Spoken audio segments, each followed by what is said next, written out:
Welcome to S P smart hybrid schooling system. बच्चे, आज हम लोग नीट केमिस्ट्री फुल टेस्ट 10 का पेपर डिस्कस करने जा रहे हैं, जिसमें फर्स्ट क्वेश्चन हमारा क्वेश्चन नंबर 51 से स्टार्ट है। Which pair has both members from the same period of periodic table. Same period, periodic table में जो पीरियड नंबर निकालते हैं, पीरियड नंबर, इसका फॉर्मूला होता है नंबर ऑफ लास्ट ऑर्बिट। जो लास्ट ऑर्बिट होगा वही पीरियड नंबर होगा। तो क्लोरीन का देखो एटॉमिक नंबर 17 है, क्लोरीन का एटॉमिक नंबर 17 है, तो कन्फिग्रेशन क्या आ जाएगा इसका 287, मतलब लास्ट जो है थर्ड पीरियड है। और ब्रोमीन का देखो क्लोरीन के नीचे आता है, वैसे भी ये फोर्थ पीरियड में आएगा, क्लोरीन के जस्ट नीचे आएगा, ये सेम पीरियड नहीं सेम ग्रुप में है। कैल्शियम 20 है, ठीक है ना, तो 2882, मतलब ये फोर्थ पीरियड में आया, first second third fourth period में आया। क्लोरीन ऊपर हमने देखा थर्ड पीरियड में है, तो ये भी नहीं आएगा। सोडियम, सोडियम का 11 होता है, 281, ये भी फर्स्ट सेकेंड थर्ड पीरियड में आएगा। कैल्शियम, कैल्शियम देखा फोर्थ पीरियड में, ये भी नहीं होगा, तो फोर्थ ही बचा। सोडियम हमने देखा थर्ड पीरियड में, क्लोरीन भी देखा थर्ड पीरियड में, तो इसलिए फोर्थ ऑप्शन करेक्ट होगा। नेक्स्ट है, in which of the following set all the species have central atom with sp3 hybridization. सबकी हाइब्रिडाइजेशन sp3। देखो फॉस्फोरस के पास 5 इलेक्ट्रॉन है, 3 बॉन्ड बनाया तो 3 बॉन्ड पेयर 1 लोन पेयर, 3 + 1 4 हो गया, lone pair plus bond pair 4 है, इसलिए sp3। BCl3 में 3 इलेक्ट्रॉन था, 3 बॉन्ड बनाया, 3 बॉन्ड पेयर है तो sp2, तो ये तो sp3 आया ही नहीं, कैंसिल। SnCl2 में, Sn कार्बन फैमिली में है तो 4 इलेक्ट्रॉन, 2 बॉन्ड बनाया, एक लोन पेयर बचेगा, क्योंकि 4 इलेक्ट्रॉन था, 2 बॉन्ड में चला गया तो एक लोन पेयर बचेगा, तो 2 + 1 3, sp2 आएगा, ये भी नहीं हुआ। NH2 माइनस में देखो नाइट्रोजन के पास 5 इलेक्ट्रॉन थे, एक गेन किया 6, 2 बॉन्ड बनाया तो 2 बॉन्ड पेयर हो गया, 4 इलेक्ट्रॉन बचा, मतलब 2 लोन पेयर, 2 + 2 4, तो इसमें भी sp3 हो जाएगा क्योंकि 2 लोन पेयर बचेगा। PCl3 ऊपर देखा sp3 है ही, क्योंकि 5 में से 3 बॉन्ड बनाया, एक लोन पेयर बचेगा, 3 बॉन्ड पेयर प्लस एक लोन पेयर 4 हो गया, तो 4 sp3। CH3 माइनस 4 इलेक्ट्रॉन था, एक गेन कर लिया, 5 में से 3 बॉन्ड बनाया, एक लोन पेयर, एक लोन पेयर 3 बॉन्ड पेयर है, तो 4 हो गया sp3। इसमें तीनों जो है sp3 है, इसलिए थर्ड ऑप्शन करेक्ट होगा। अब नेक्स्ट 53 नंबर क्वेश्चन। क्वेश्चन है हमारे पास, the state of hybridization of sulphur in SF4।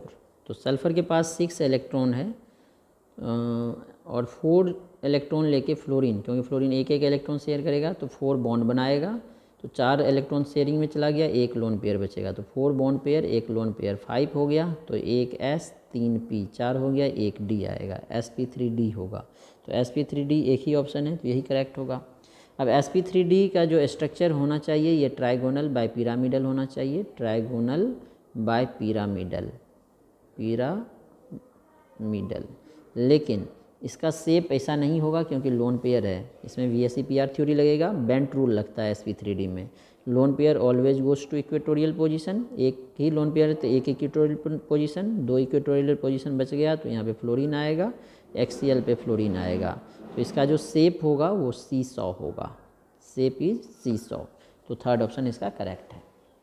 54 question है, how many mole of electrons are involved in the reduction of 1 mole MnO4 minus ion in alkaline medium to MnO3 minus. MnO4 minus है, इससे MnO3 minus बना रहा है alkaline medium में, ठीक है। वैसे अल्कलाइन मीडियम में अगर स्ट्रॉन्ग बेस है तो MnO4 2 माइनस बनता है, ठीक है, लेकिन ये बोल रहा है MnO3 माइनस, ठीक है, इसी को लेकर चलेंगे। ऑक्सीडेशन नंबर यहाँ देखो x - 8 - 1 है, तो x की वैल्यू +7। सिमिलरली यहाँ पे निकालोगे x - 6 - 1, तो x की वैल्यू +5, तो 7 से 5 हो गया है, ऑक्सीडेशन नंबर घट रहा है, रिडक्शन होगा, कितना घट रहा है 2 का, तो 2 इलेक्ट्रॉन का ट्रांसफ़र होगा, जो कि ऑप्शन फर्स्ट है, इसलिए ऑप्शन 1 इसका करेक्ट होगा। Next 55 number question. ये दोनों जो क्वेश्चन है ये फैक्चुअल क्वेश्चन है, ये हमारा P ब्लॉक एलिमेंट्स का है।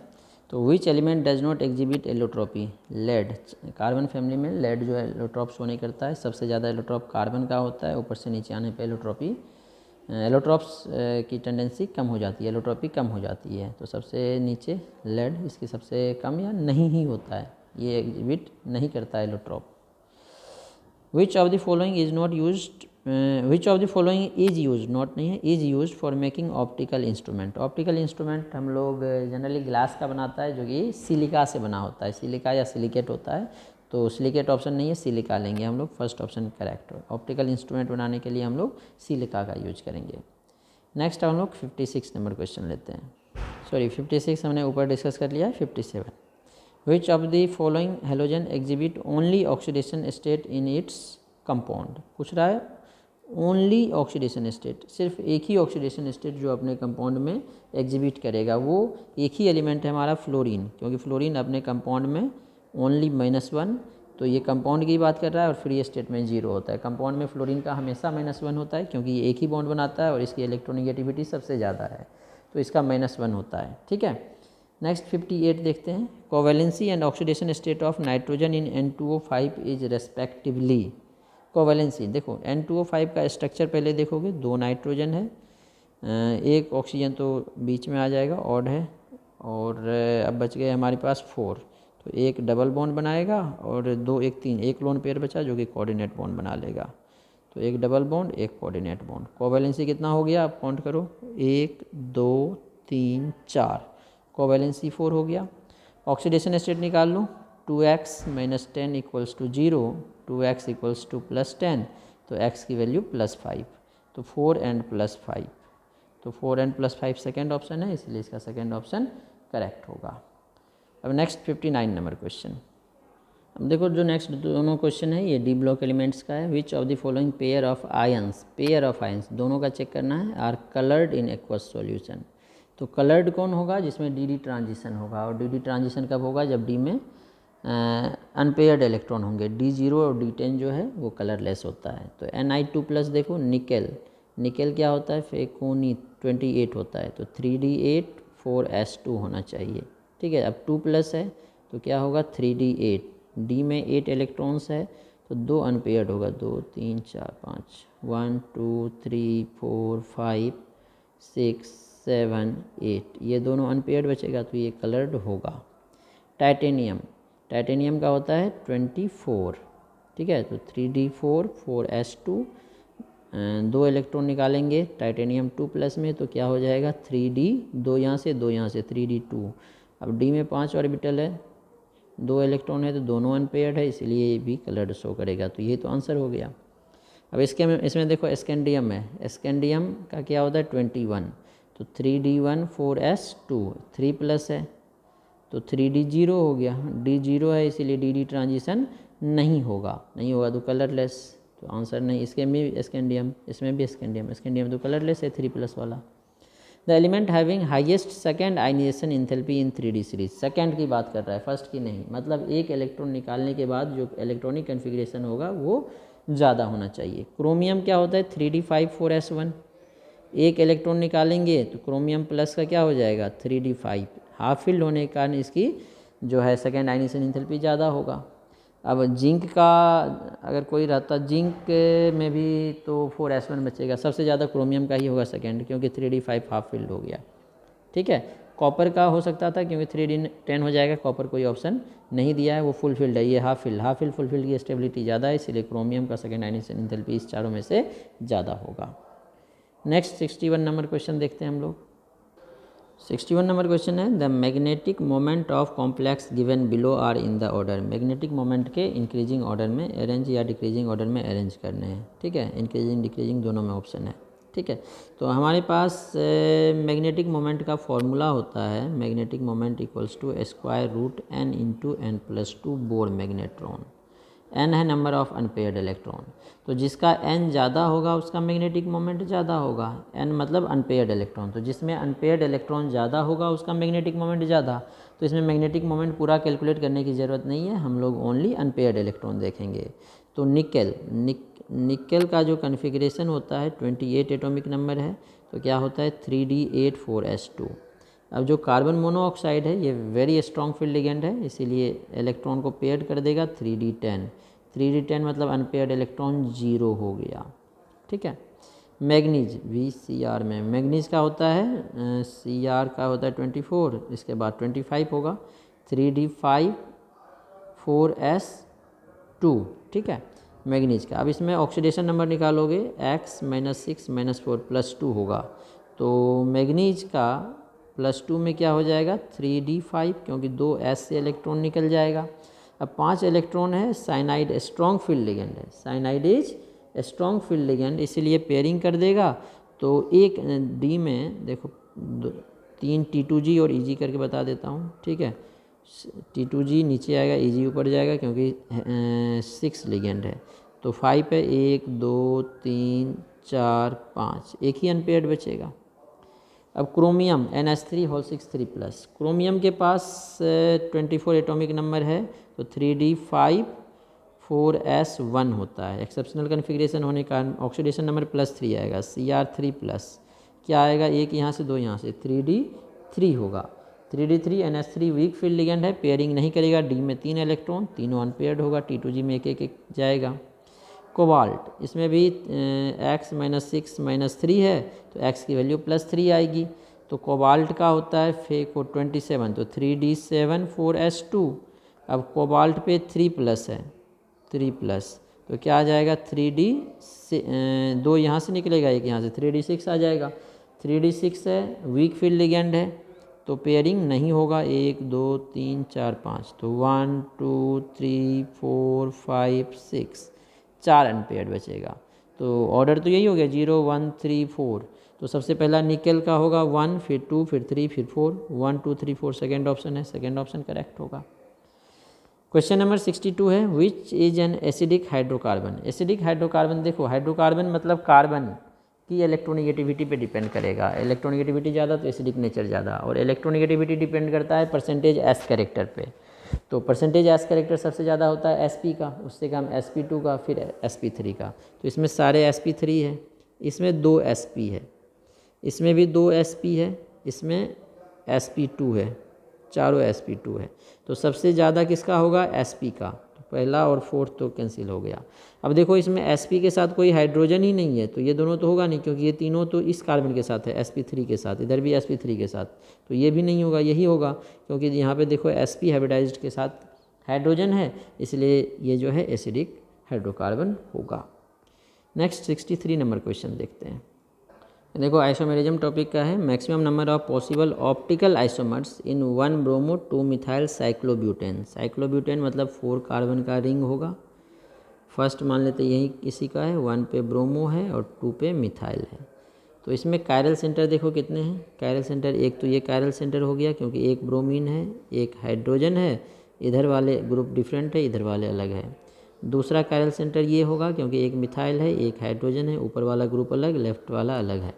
तो 2 कायरल सेंटर है, और कोई भी सिमेट्रिकल नहीं है, तो मेजो बनेगा नहीं। इसमें तो डायरेक्ट फॉर्मूला लगाएंगे, number of optical isomers equals to 2n। n जो है नंबर ऑफ कायरल सेंटर होता है, 2 कायरल सेंटर है, 2 का power 2 that is 4, first option correct होगा। नेक्स्ट 64 नंबर क्वेश्चन है, the correct order of acidic strength of compound. ऊपर वाले की तरह ही है, जिसमें sp हाइब्रिडाइज्ड कार्बन के साथ होगा हाइड्रोजन, सबसे ज़्यादा एसिडिक होगा। इसमें भी sp के साथ है, इसमें sp2 के साथ है, तो sp वाला ज़्यादा होगा, सबसे कम sp2 वाला होगा। तो सबसे कम sp2 वाला ऑप्शन देख लो, sp2 वाला सबसे कम इसमें भी है और इसमें भी है, 2 ऑप्शन आ गया। तो अब क्या करेंगे, इसमें देखो एक +I ग्रुप लग गया, इसमें कोई +I ग्रुप नहीं है, इसमें मिथाइल लग गया +I ग्रुप। +I ग्रुप क्या करता है, एसिडिक नेचर डिक्रीज कर देता है। तो सबसे ज़्यादा इसका होगा, इससे कम इसका होगा, तो सबसे ज़्यादा एसिटिलीन का, सबसे ज़्यादा एसिटिलीन का हमारा 4th ऑप्शन में दिख रहा है, इसलिए 4th ऑप्शन एसिटिलीन, फिर मिथाइल एसिटिलीन, फिर इथीन। ठीक है। Next question number 65। तो जो क्वेश्चन है 65 में, highest boiling point is expected. Boiling point बच्चे डायरेक्टली प्रोपोर्शनल होता है सरफेस एरिया का, और सरफेस एरिया डायरेक्टली प्रोपोर्शनल होता है, सरफेस एरिया तो देख के पता चल जाएगा। बॉइलिंग पॉइंट डायरेक्टली प्रोपोर्शनल होता है सरफेस एरिया के, और डायरेक्टली प्रोपोर्शनल होगा मॉलिक्यूलर मास के। ऐसा क्यों होता है, क्योंकि बॉइलिंग पॉइंट जो है ये डिपेंड करता है inter molecular force of attraction पे। और जो हमारे पास कंपाउंड है चारों, ये कोई भी हाइड्रोजन बॉन्ड नहीं बनाएगा, सब में वंडरवाल फोर्स ऑफ अट्रैक्शन होगा, और van der Waals force of attraction directly proportional होता है surface area and molecular mass के, इसलिए बॉइलिंग पॉइंट डायरेक्टली प्रोपोर्शनल होगा surface area and molecular mass. तो देखो ये ऑक्टेन है, ये भी ऑक्टेन है, ब्यूटेन और 4 सब्सटीट्यूएंट, तो ये भी 8 कार्बन का चेन हो गया, तो तीनों का मॉलिक्यूलर मास सेम है, ब्यूटेन का सबसे कम है, तो ये तो पहले कट गया। अब अगर हमारे पास आइसोमेरिक अल्केन है तो उसमें हमने क्या पढ़ा है, अगर ब्रांचिंग होती है तो ब्रांचिंग होने से सरफेस एरिया डिक्रीज़ करती है, जिससे बॉइलिंग पॉइंट डिक्रीज़ कर जाएगी। तो इसमें देखो 4 ब्रांचिंग है, आइसो में 1 ब्रांचिंग है, तो इसकी सरफेस एरिया कम होगी, बॉइलिंग पॉइंट कम होगी। नॉर्मल मतलब स्ट्रेट चेन है, कोई ब्रांचिंग नहीं है, तो सबसे ज़्यादा बॉइलिंग पॉइंट इसी की आएगी। नेक्स्ट 66 नंबर क्वेश्चन है, Kjeldahl's method can not be use to estimate nitrogen for which of the following compound. बच्चे जेल्डाल मेथड का हम लोग नाइट्रो, एजो और जिसमें नाइट्रोजन रिंग में होगा, नाइट्रोजन इन रिंग, उसके लिए हम लोग जेल्डाल्स मेथड का यूज नहीं कर सकते हैं। जैसे कि पीरिडीन है, पीरिडीन, ठीक है, इसमें भी नाइट्रोजन का एस्टिमेशन जेल्डाल मेथड से नहीं कर सकते हैं, इस 3 टाइप के कंपाउंड का। तो देखो फर्स्ट नाइट्रो होगा तो इसमें जेल्डाल मेथड नहीं लगेगा, इसमें ऐसा कुछ नहीं, इस तीनों को हम लोग जेल्डाल मेथड से एस्टिमेट कर सकते हैं। नेक्स्ट 67 नंबर क्वेश्चन, देखो ये बहुत ही अच्छा क्वेश्चन है ऑर्गेनिक का। इसमें हमारे पास टर्सरी ब्यूटाइल ब्रोमाइड दिया है, एक में इसमें इथेनॉल डाला है, दूसरा में इथॉक्साइड के साथ इथेनॉल डाला है। तो ये बेसिक मीडियम हो गया और ये न्यूक्लियोफिलिक हो गया। अल्कोक्साइड जो है स्ट्रॉन्ग बेस आ जाता है, तो बेसिक मीडियम में यहाँ पे एलिमिनेशन हो जाएगा, ठीक है, एलिमिनेशन हो जाएगा, इवन एलिमिनेशन, ठीक है।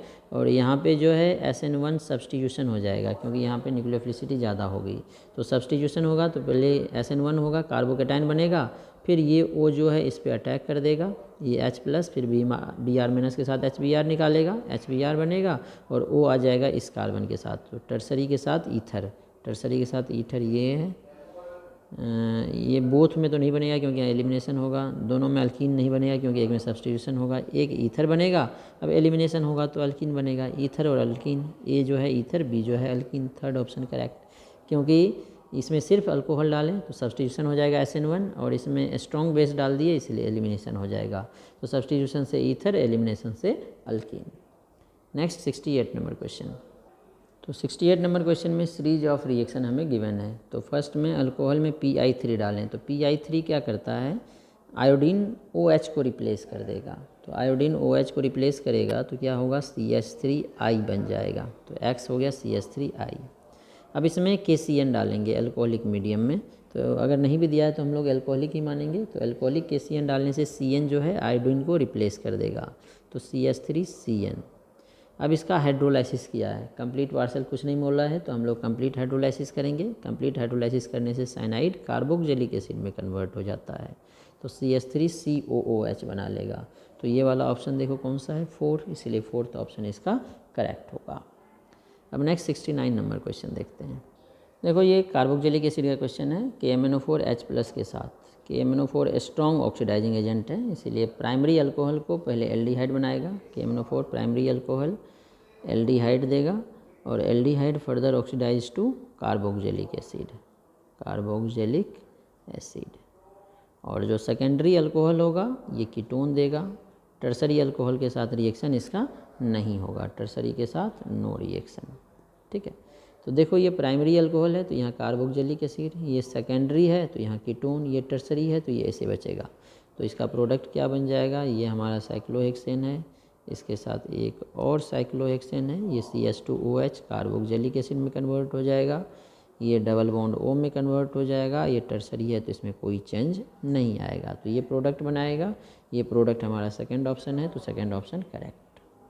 नेक्स्ट 70 नंबर क्वेश्चन, अच्छा ये जो क्वेश्चन है एसर्शन रीजन का है और ये भी नेम्ड रिएक्शन पे बेस्ड है। तो क्वेश्चन है, in order to convert halo alkane to pure RNS2 Gabriel phthalimide synthesis can be used. हाँ, RNS2 प्राइमरी एलिफेटिक एमाइन है, तो प्राइमरी एलिफेटिक एमाइन हम लोग गैब्रियल थैलिमाइड सिंथेसिस से बनाते हैं, तो ये तो सही है। With proper choice of alkyl halide phthalimide synthesis can be use to prepare primary secondary tertiary amine, ये इनकरेक्ट है क्योंकि इससे हम लोग ओनली प्राइमरी बना सकते हैं, सेकेंडरी टर्सरी तो बना नहीं सकते हैं। तो एसर्शन करेक्ट, रीजन इनकरेक्ट, तो थर्ड ऑप्शन हो गया assertion correct, reason is not correct. Next 71 number question, वो जो क्वेश्चन है which of the following ketone पूछा है reduce Tollens reagent in basic medium. तो देखो ये एल्डिहाइड तो कर देता है, बच्चे तुरंत ये आंसर लगा देते हैं, ये होगा नहीं क्योंकि हमें कीटोन पूछा है, ये एल्डिहाइड है। अब ये कीटोन है, जनरली कीटोन टॉलेंस रिएजेंट के साथ रिएक्शन नहीं करता है, लेकिन जो अल्फ़ा हाइड्रोक्सी कीटोन है वो टॉलेंस रिएजेंट को रिड्यूस कर देता है। तो इसमें हाइड्रोक्सी है ही नहीं, इसमें है भी नहीं, इसमें देखो है अल्फ़ा पोजीशन पे, इधर भी है इधर भी है, इसलिए ये टॉलेंस रिएजेंट के साथ रिएक्शन करेगा, टॉलेंस रिएजेंट को रिड्यूस करेगा। तो इसीलिए जो फ्रक्टोज है वो रिड्यूसिंग शुगर होता है, क्योंकि उसमें अल्फ़ा पोजीशन पे OH ग्रुप होता है। नेक्स्ट 72 नंबर क्वेश्चन, ये भी जो बच्चे कैटलिस्ट का नेम पूछा गया है। V2O5 is used as catalyst in, sulphuric acid का जब हम लोग प्रिपरेशन करते हैं तो उसमें V2O5 का कैटलिस्ट में यूज करते हैं SO2 को SO3 में कन्वर्ट करने के लिए। फिर SO3 को वाटर के साथ या सल्फ्यूरिक एसिड से ओलियम बनाते हैं, ओलियम को हाइड्रोलाइसिस करके सल्फ्यूरिक एसिड बनाते हैं, ठीक है। या SO3 में H2O डालेंगे तो H2SO4 बन जाएगा, तो वो अलग प्रोसेस है। तो हमें V2O5 का यूज क्या करते हैं, किस में करते हैं, SO2 को SO3 में कन्वर्ट करने के लिए, ठीक है ना, V2O5 का यूज करते हैं। तो फर्स्ट ऑप्शन इसका करेक्ट होगा सल्फ्यूरिक एसिड के प्रिपरेशन में। 73 नंबर क्वेश्चन है हमारे पास। इसमें क्वेश्चन में हमें दिया हुआ है the point given as full stop at the end of sentence by graphite pencil. Graphite pencil मतलब कार्बन की बात कर रहा है। वेट 2 × 10⁻12 ग्राम। How many carbon atom are present in such a point. तो मास दे दिया है कार्बन का, तो number of moles of carbon निकाल सकते हैं, given mass divided by molar mass. Carbon का मोलर मास 12 होता है, ये मोल हो गया, 2 6 12, तो 10⁻12 अपॉन 6 मोल हो गया, ठीक है। अब यहाँ से हमें नंबर ऑफ एटम्स निकालना है, नंबर ऑफ कार्बन एटम्स। तो जितने मोल आया उसको एवोगाड्रो नंबर से मल्टीप्लाई कर दो, 12/6 इंटू 6.022 इंटू 10⁻23। तो 6 से इसको कट करोगे, 6 × 1 = 6, 6 × 1 = 6, 0 आ जाएगा, ठीक है। अब क्या बचेगा यहाँ पे, 2 नहीं लगेगा, फिर 0 आ जाएगा, 22 हो जाएगा, 6 × 3 = 18, ठीक है।